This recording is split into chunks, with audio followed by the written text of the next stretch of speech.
the podium.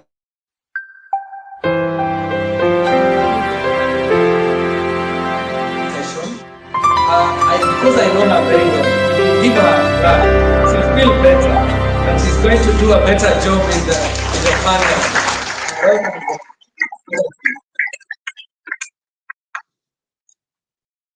Good morning, everyone. Good morning. Well, thank you so much, Francis, for starting us off. I know we're a bit behind on time, but thank you all for being patient. I have the unfortunate privilege of having to set the tone for the day with this panel. So we're going to try to manage our time, and I promise that it's going to be a very engaging first session. So I'd like to invite my panelists.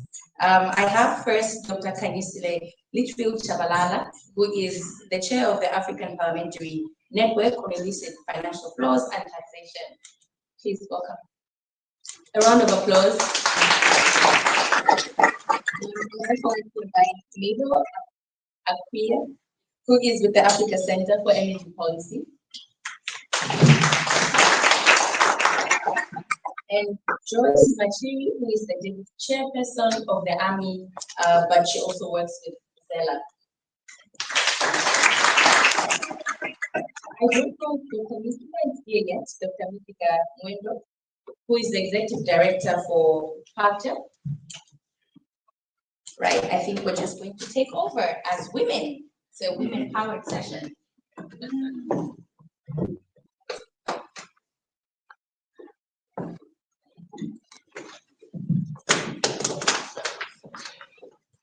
So welcome, my panelists. This is the first session of the day, and we're going to be discussing whose future counts, and we're unpacking livelihood in the energy transition.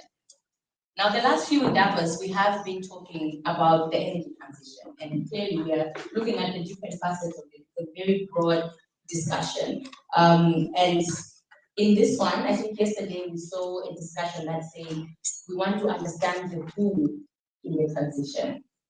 And so, as we defined who that demographic is, we also found that we could all identify in some way with that who in this discussion. And a crucial aspect of that demographic, defining that demographic, was understanding the livelihood aspect. The ability for people to be able to earn, to survive, and to thrive in the face of shifting energy landscapes. And my panel this morning is going to explore how we can ensure that that transition is just, inclusive, and beneficial to those that are most affected. We'll look at the role of fiscal policies, climate justice, and governance in shaping that fair transition. We'll see how parliamentarians can play a role and how we can think of strategies that center women, youth, and mining affected communities in decision making. So we hope to highlight the actionable solutions that can safeguard those livelihoods and drive the people-centered transition. And I'm going to start with Dr. Chabalala, who is the chair of the African Parliamentary Committee. I will invite you to introduce yourself and maybe a bit of background on the work that you do as you answer this first question. So as we discuss this panel, what concrete actions are parliamentarians taking to strengthen fiscal governance in extractive sector to ensure that the revenues that we realize from critical minerals contribute to local livelihoods, especially being that you as parliamentarians are closest to the people, you have been placed there by the people. How and what role are you playing? Thank you. I have a disclaimer. I need to leave. We have a meeting with the Speaker of Parliament in South Africa at 10:30. We cannot be late. So I prefer to go first. I'll answer a question and just share my thoughts and run off. Sadly, I'm not here for questions. I think I'll start by saying parliamentarians are part of the nation. And for me, if as Africans we haven't really defined what just transition means for us, it means parliamentarians will not have a definition. And when I was asked to sit on this panel, I asked myself, what is it? I always ask myself, what is it that people haven't heard on this topic? Because I hate the regurgitation and repetition of things that people have heard. And I think the first thing that came to my mind was Who speaks Shona in the room and speaks it fluently? Thank you. What is just transition in Shona? And it should be as easy as in English, just 2 words, not 3 sentences. What is this transition in Shona?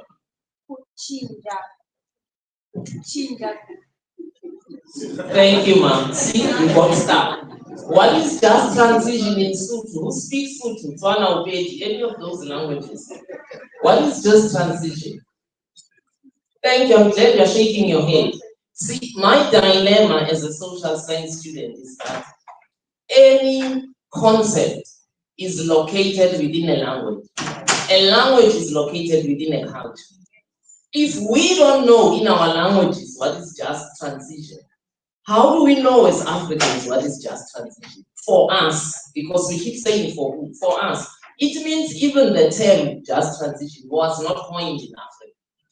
And the people who coin it have a conceptual understanding what they want it to be. So for me, that was the first hurdle. And then my second hurdle was, okay, these alternative sources of power, whether it's marine, whether it's solar, whether it's wind, whether it's hydropower, I think there are 6 of them. They cost money. Now, if we are not discussing how we are going to own our minerals, as everybody else own them. I don't know why in Africa the discussion of ownership of minerals is always tied to disinvestment. Because in Russia they own their gas. There are no Zulu people who own Russian gas. And when Russians discuss their gas, it's never tied to disinvestment or investment. Now, if we don't own them, but we want to transition, and it costs so much money, where's the money going to come from?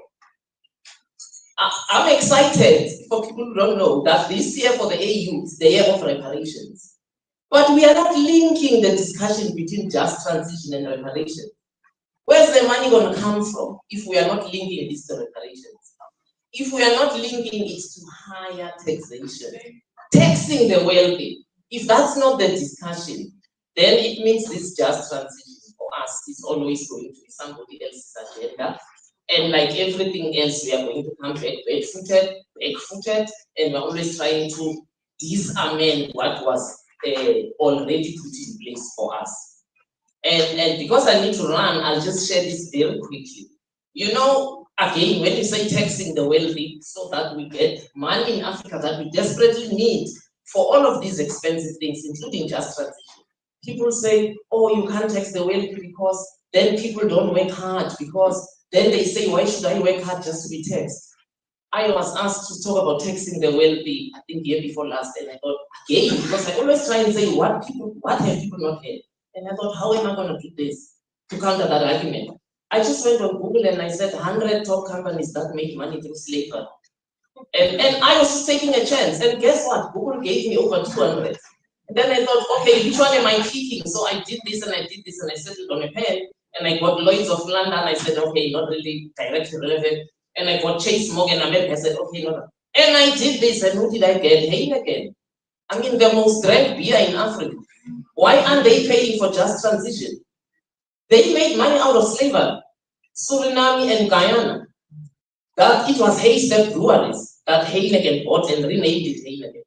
But who's asking them this? So for me, this discussion, you're asking me what MPs are doing. MPs are mandated by society. And if you are mandated by a society that has itself not defined what just transition is or defined itself, you don't suddenly expect MPs to be the ones doing this conceptual definition. It lies here in this room. So I think I'll pause here for now. You said I must say who I am. I find that immensely difficult. And just know me as Khamis in Street Shabalala who loves Africa. Truly, that's enough.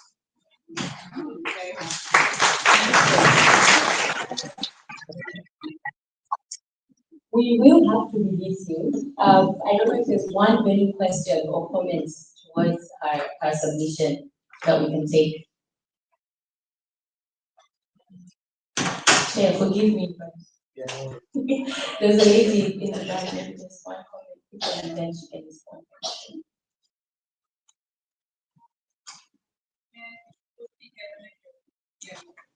I don't think so. Could we get a mic in the back there? Yeah.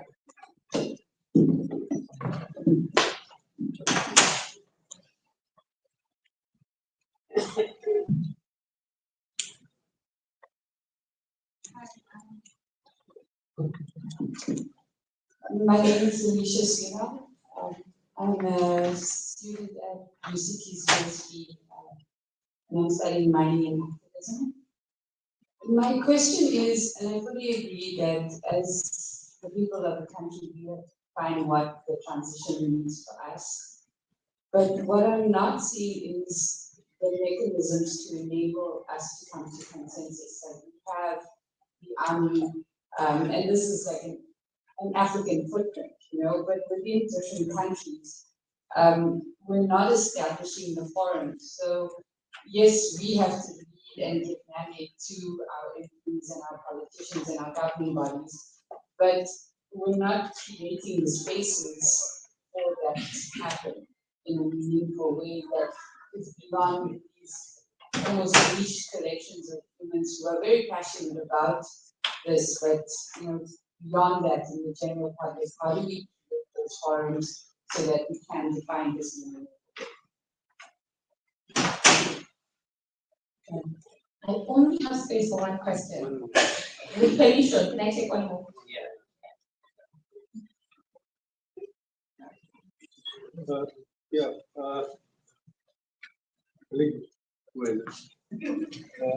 Yes. Comrade, thank you for your remarks, important as usual. We all know that we fight in a terrain that is not about making. So it's probably not enough to say that we can't name it because they name it. Because what is done in critical raw materials, they have named minerals they want from us. So America keeps expanding. The last one, I think, a year or so ago, they had copper, right? And then they've got probably close to 2. Europe is about 33. Africa is still looking to see what is strategic and critical for us, So really, the Africans have to know what they want, and then we need to put a price on that to see what we're going to be working with them on and what we're going to be battling for. Thank you. That was more of a comment than a question. Thank you so much. For us MPs, the process had started because we are MPs that are now in 49 countries, soon to be 50 with Cote d'Ivoire. And these are MPs who come to the network on their own, not sent by their party or parliament, committed to fight for tax justice in this country, to free the same money that we are talking about. So for us, it's easier. We are on the road because we are a collection across the continent. For the society, as you were asking me, perhaps your question is to go to people who are working with society, but I'll answer it because I'm a citizen. See, academia in Africa fails us sometimes. Because the conceptual understanding that I'm talking about, it should be academia that's leading. But then again, even in that academia, how many of us actually, when someone says, I'm doing a BA in school, how many people say, well done, you've done well? What do we say to those people? We say useless qualification.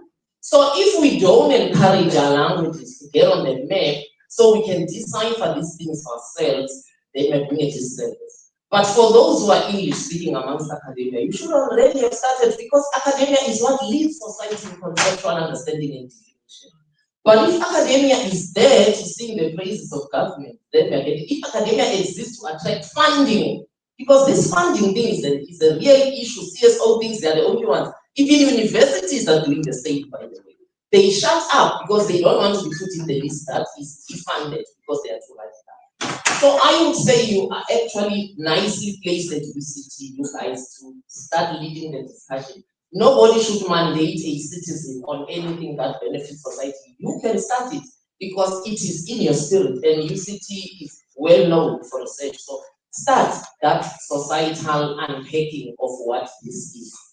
Have the funding so you can do it. And I think for CSOs, what my brother shared is a reality. They decide these things. They even told us what are critical minerals and what they wanted to want from us. So I think as society, again, we need to say what is critical for us. I made a comment in one of the sessions yesterday.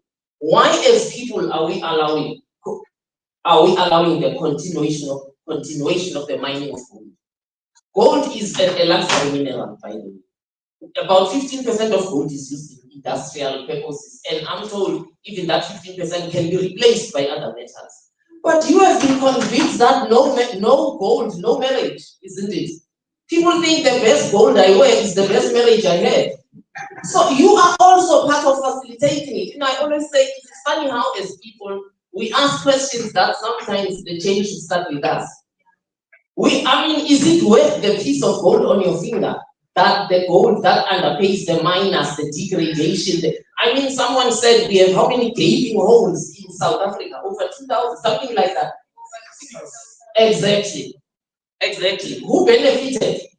We are just saying they made you to be happy to wear that small band of gold, 9 carat mostly is what we can even afford. We don't get to 18 and 24. So who should start the campaign to say we don't want gold to be mined? But will countries even agree? Because for some countries, that's what they rely on. Because we are now even stopping agriculture in favor of minerals. People want to be artisanal miners. They don't want to be in agriculture. So, my sister, the question you're asking, the answer is in you. Lead it. Wow.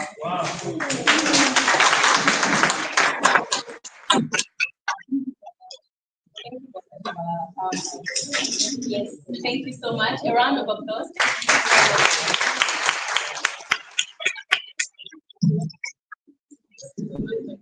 Dave was also looking at me like, well, I also I also want to give. Thank you so much. Wow, it's a lot of things for us to think about, a lot of reflections. I'm sure the panel is already going around those first thoughts. And I think it comes out very clearly that we can't define what it looks like if we don't even have the conceptualization within us. It's sort of being pushed on us, but what role are we playing in saying that this is what we want it to look like?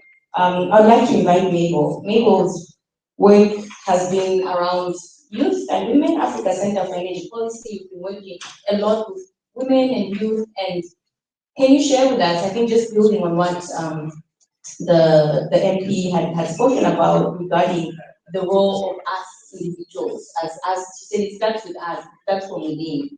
What lessons can you draw from the work that you are doing in terms of pulling out what this means, the inclusive approaches, how we can define what this means and how it translates to life, especially considering women and youth who are the most disadvantaged in this conversation and almost always left out in the spaces that they need to be in defining what this looks like for them. Thank you very much, Gloria. That's a well-compounded question, but I will try to address them. Like you rightly mentioned,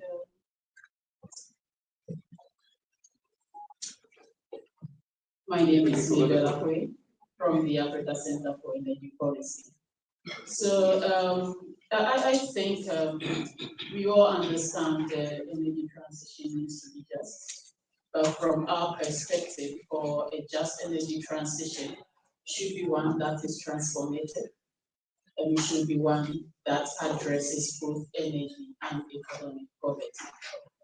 And that's why lots of our interventions or policy conversations, regardless of the level, even with the private sector, tries to distill the areas that are least focused.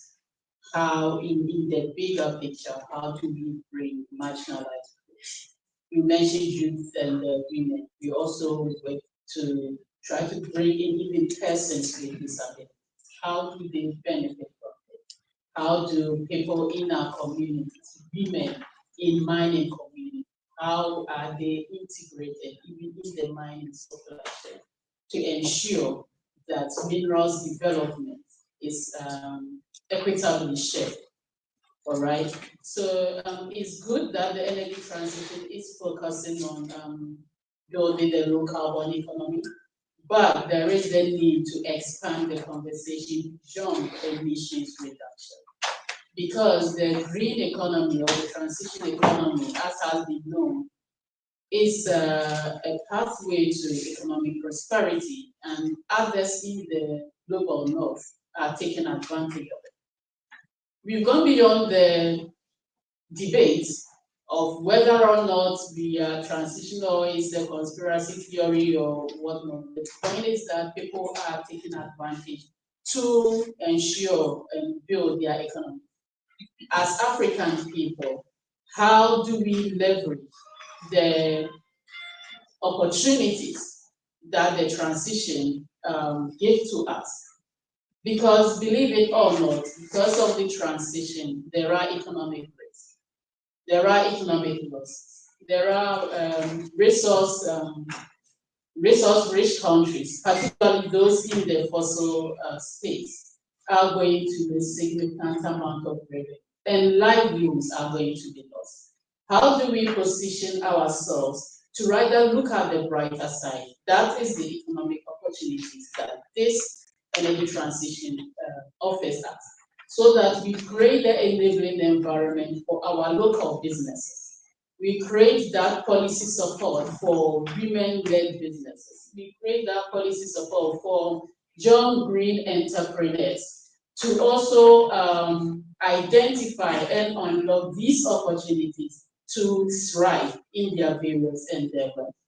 So one of the ways we can do this is one, localizing. We've been talking about value addition, adding value to what? We all understand that we are pressed with challenges in terms of financing, because to add that value, you need money to do that. A study that we did, if you are looking at building an integrated value chain for solar value chain, to produce just 1 gigawatt of solar from mineral extraction to the production of solar cells and all that will require about $900 million. We are in this room. Tell me which country has that amount to invest without affecting other social sectors of the economy. So it means that we do not have that financial capacity. And when it comes to skills, we may not have that level of advanced technologies to add that value. Meaning that adding value, yes, but it has to start from somewhere. And that is where we can actually make the livelihoods of our people matter. The point is that what do we have? What are our existing local technologies that we can leverage on to ensure that there is that in-country,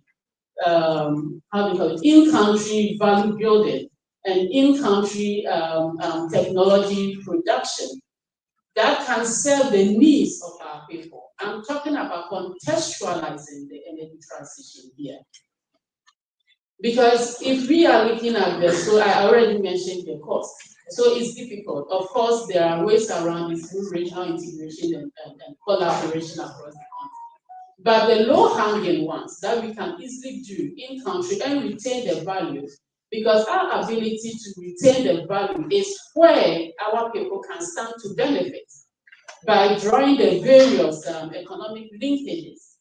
We've been working on ethanol, for instance. We are trying to see how we pick ethanol because we believe that it has this local existing expertise.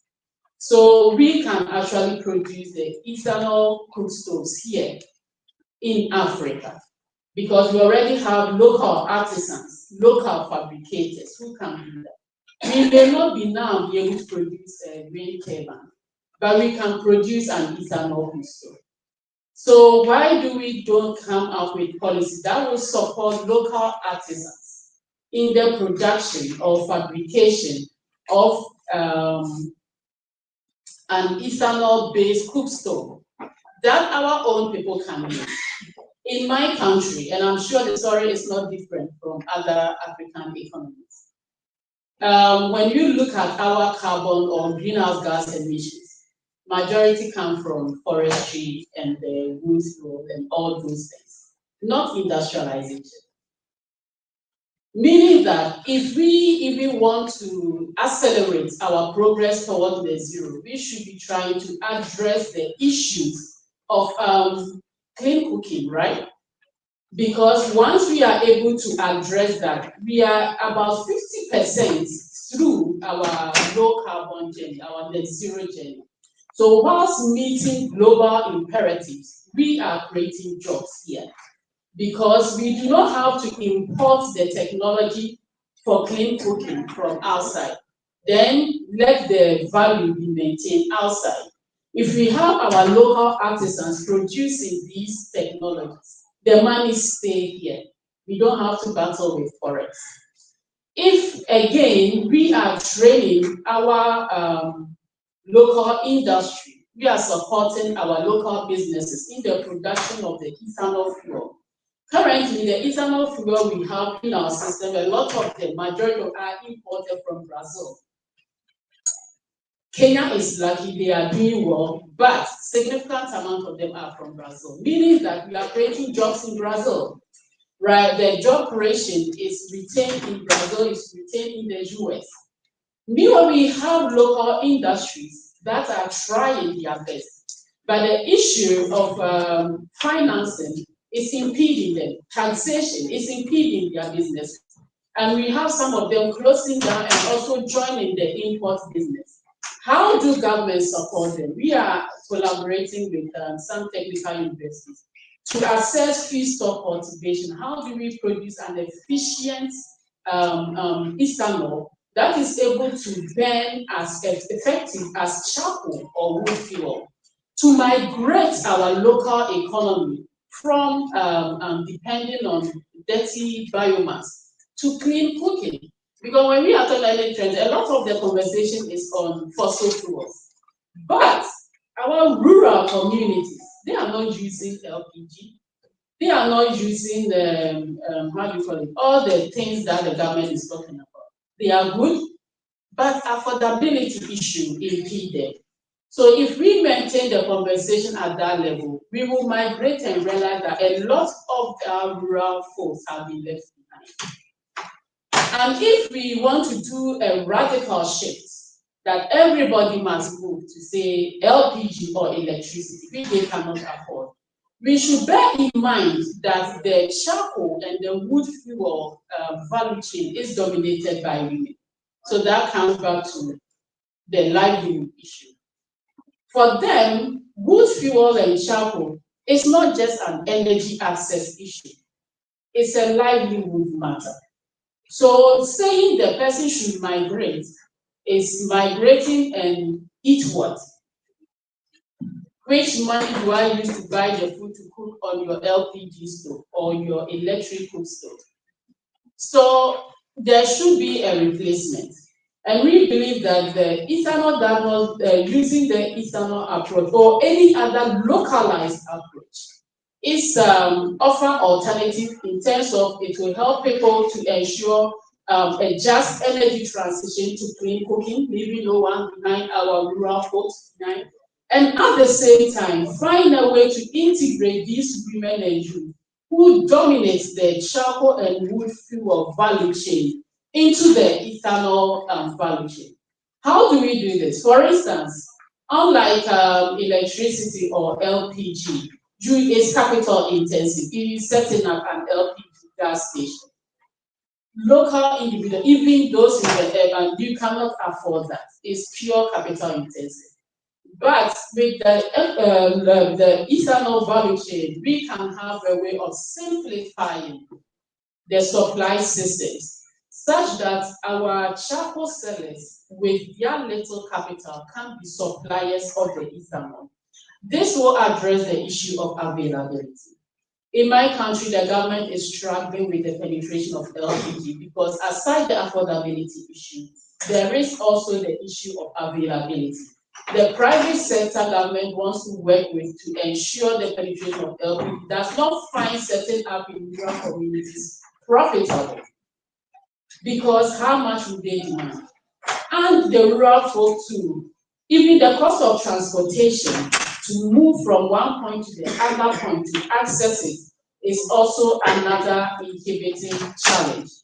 So we believe that if we want to have a just transition, it should be one that is localized, adopting local technologies, one that offer alternatives and affordable one to be precise. Policies should create that enabling environment to support local businesses to participate in our local value chain.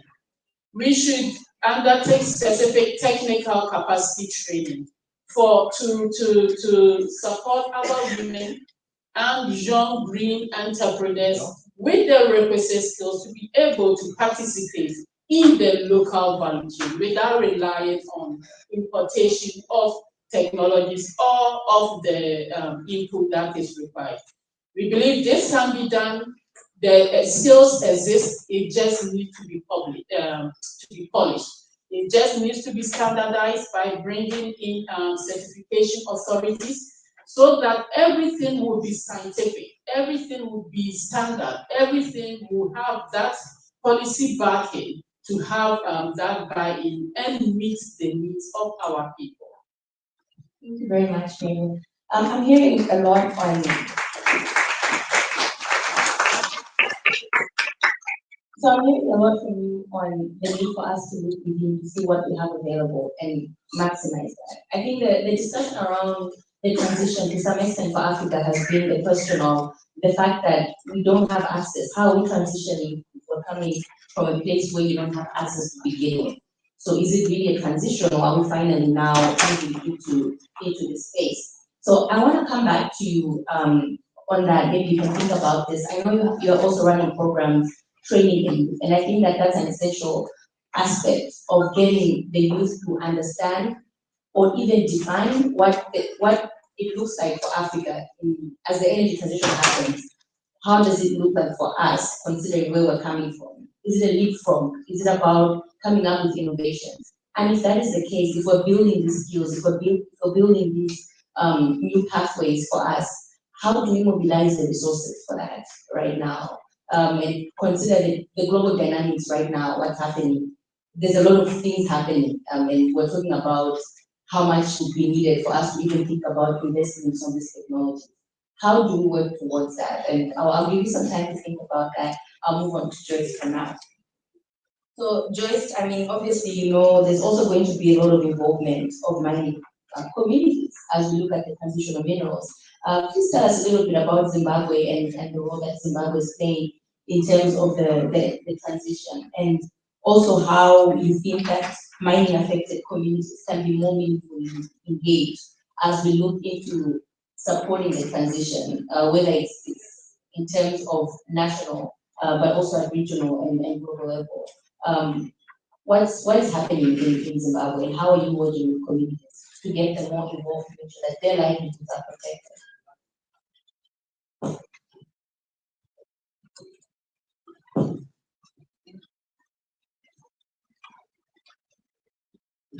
Hello.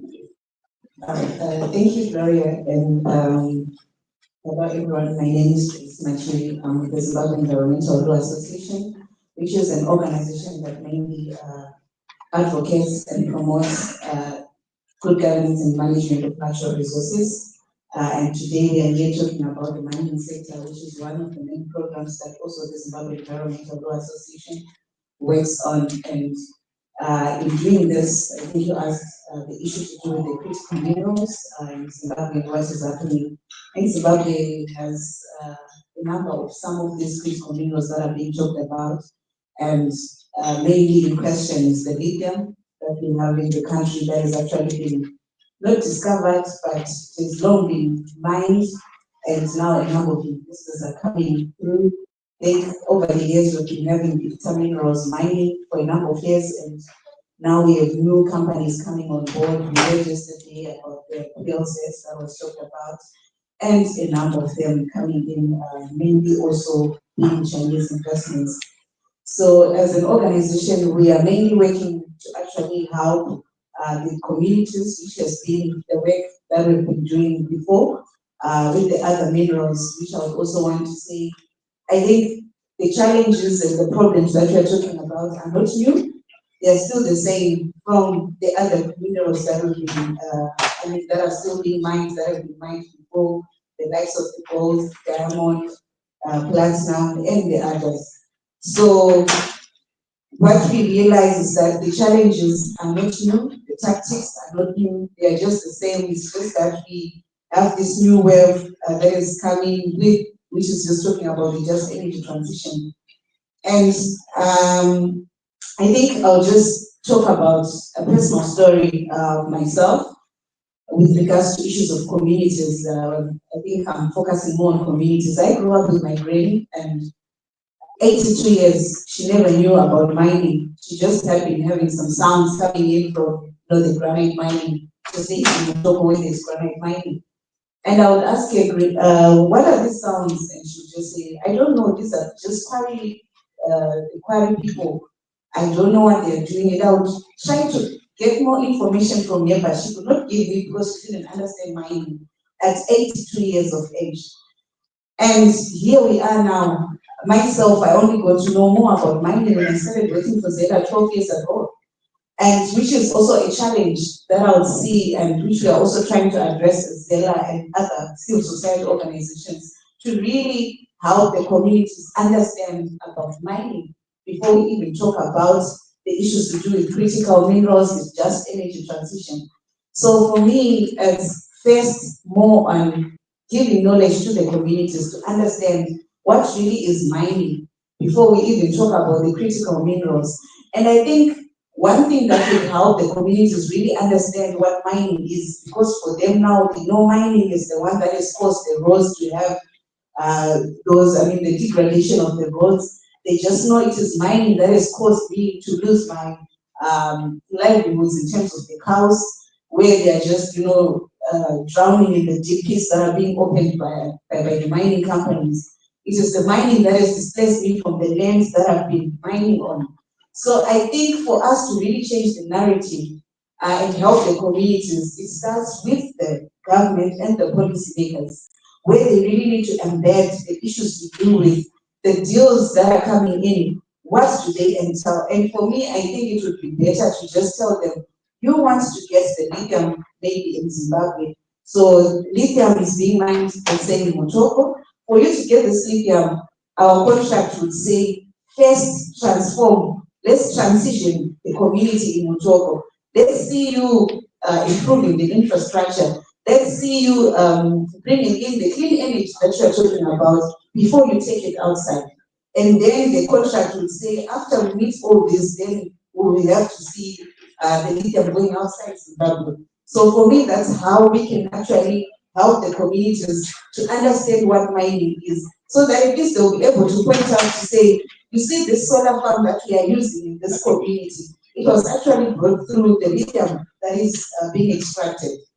And you see that most of the solar farms that the mining companies are actually,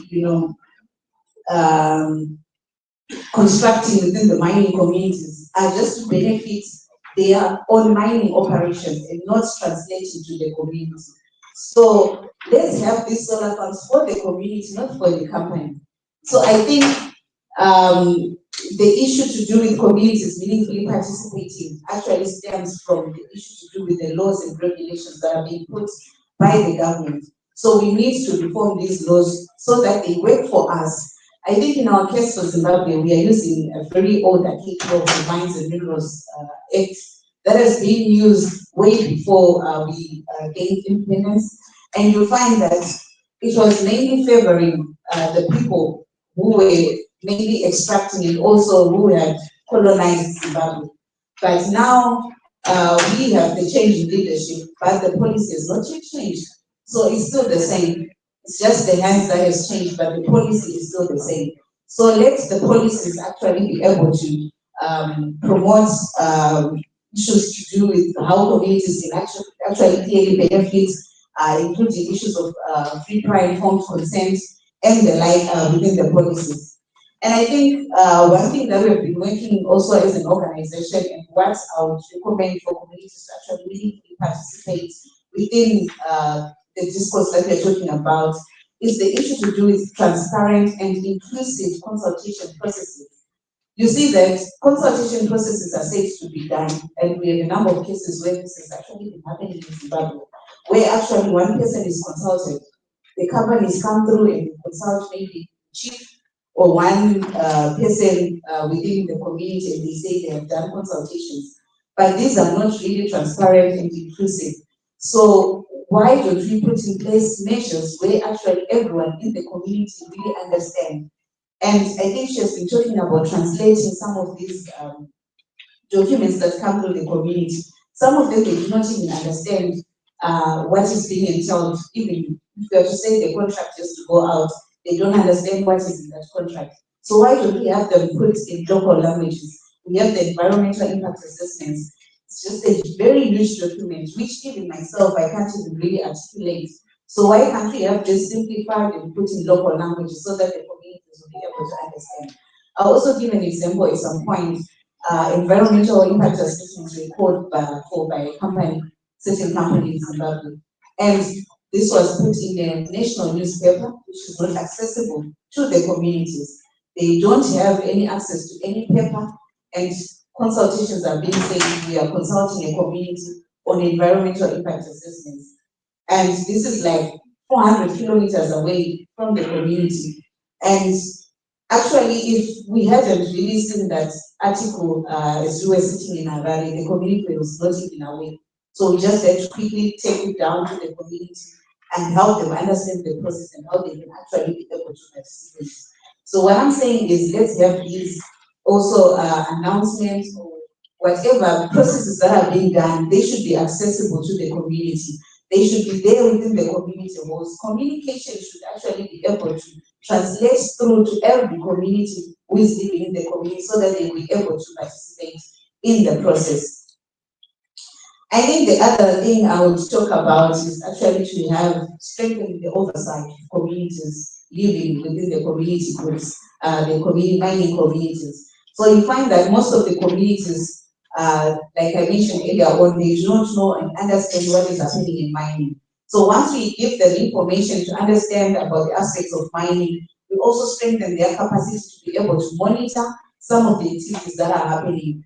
Independent community monitoring is very important and key so that they'll be able to actually gather information. Some of the things that the mining companies are committed to do, they are not even doing that because they don't have that oversight. And the communities are not aware of some of these processes. So if they are able to monitor these commitments that they would have committed to do within the community, then they will be able to engage the companies and also take part within the community areas.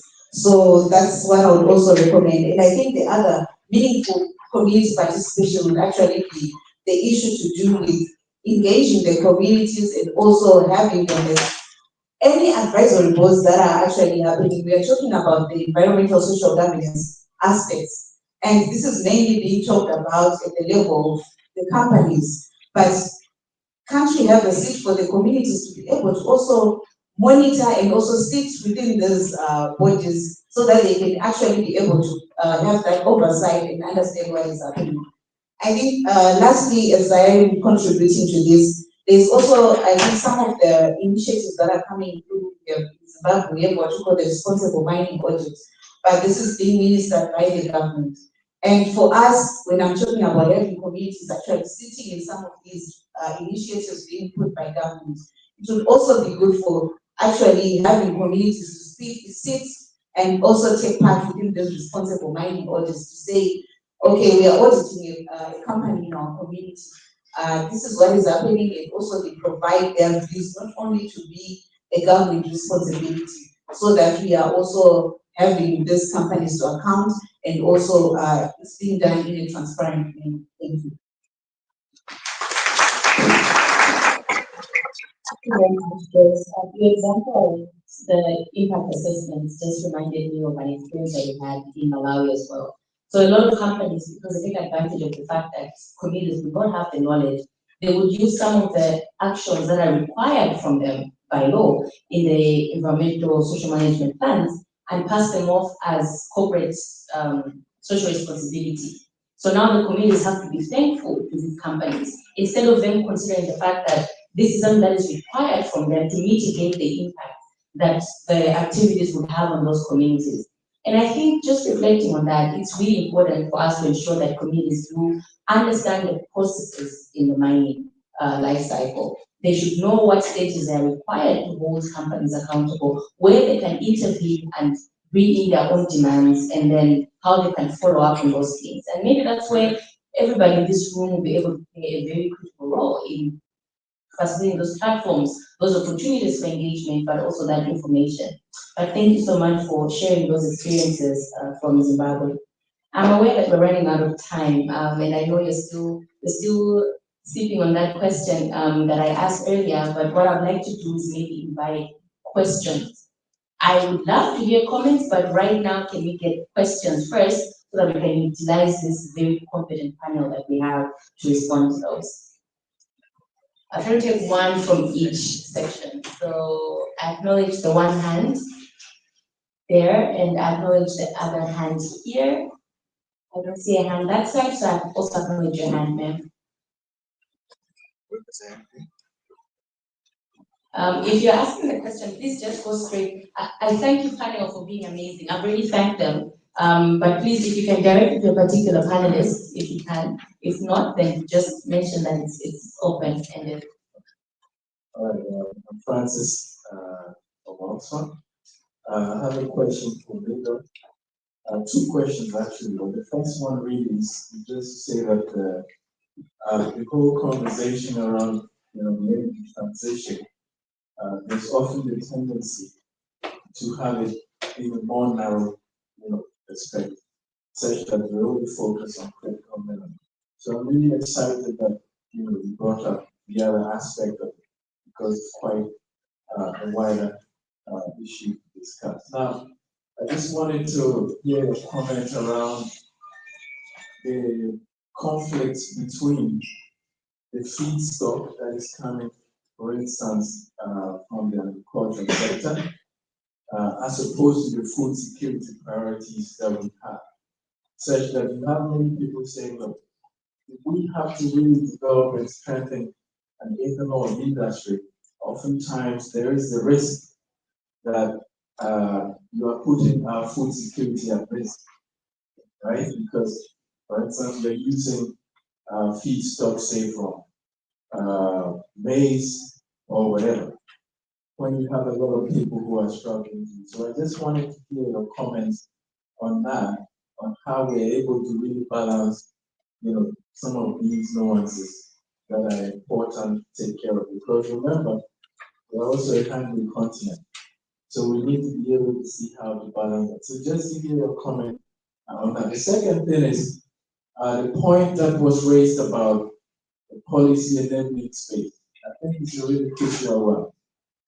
But just also to hear, if we were looking at the role that the continental institutions, who are crucial for creating that blueprint pathway for us to try in respect of the energy transition. Take, for instance, the MDC. There are concerns around how many countries have even ratified the statute, that give the MDC the muscle, to really effectively lead the rest of us, especially as we try to turn the corner on this energy transition. So just to understand really again, how do we think through the policy enabling space from that perspective? And what sort of message should we, give to leaders who are supposed to make these, sort of efforts possible, right? And take the necessary steps to ensure that we are creating that policy space that is not necessarily at national level, but also at continental level. Fortunately, we have members of parliament in the room. I know that the question of, ratification oftentimes will sit with, say, the ministries of foreign affairs. But then as well, members of parliament have a role to play. So just to understand within this whole ecosystem, how do we push that agenda to back, the continental push for that enabling policy space for ethanol integration as it were, but also much more generally on the energy transition. Thank you. Hello everyone, I'm Joel Caymans. I'm a reverend and I'm from the AACTU. And that was a very impactful statement, brother. Thank you. And just to say, looking around and to start, I've never seen a more sugar-coated word in my life. Energy transition. It's a sugar-coated word for exploiting the vulnerable. That's as easy as that. And for the who, I'm a youth delegate from the AACC, as stated. And as I'm looking around, I see very youthful people here. And we've been talking about let's bring policies, let's come to the table. But who are we bringing to the table? We are looking around, we are bringing elders to the table. Unfortunately, in some of these structures, the youth is only a 3% representation. How can we expect that? It's not possible. So my question is that I pose to our youth member there is how can we challenge this imbalance and create meaningful spaces where young people are active stakeholders in shaping this future? Thank you very much.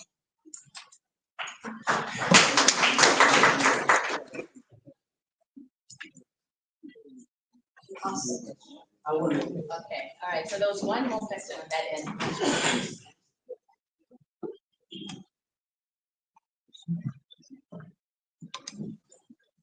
Thank you very much, and thank you for the presentation. I want to know from both the panelists, and I can see that you're very far on the solution side of it. In South Africa, and I'm sure elsewhere as well, we have this Just Energy Transition Fund. And I attended one of the meetings, and they say, we make it so easy for you to apply, just contact details and then you upload your business plan. And then I could already see that rural women are not going to benefit because they know to go and start over doing the business plan, and that's not the core business, it's the one that you. And so I would like to know what process have you put in place in order to ensure that the rural women are in the conversation powerfully. We are setting up some conversations now ourselves to make sure that we pause and create an enabling environment instead of making it so difficult. So what can we learn from you in order to expedite the process? Because apparently there are funding that can match with donors, but of course only those who have studied MBA and those who are already entrepreneurs and have suits and ties, they will benefit. And we focus on electricity cars, which means a lot of the women, they can't even drive a car. So the priorities are very skewed in favor of the. What can we learn from you? Thank you. Thank you so much. So we have a few minutes left, and this is what I'd like to do. I'd like to invite Dr. Mithika, who was supposed to be on this panel, to offer his general thoughts on our discussion, and then I'll pass it on to the panelists here to respond to the questions, but also to conclude as you respond.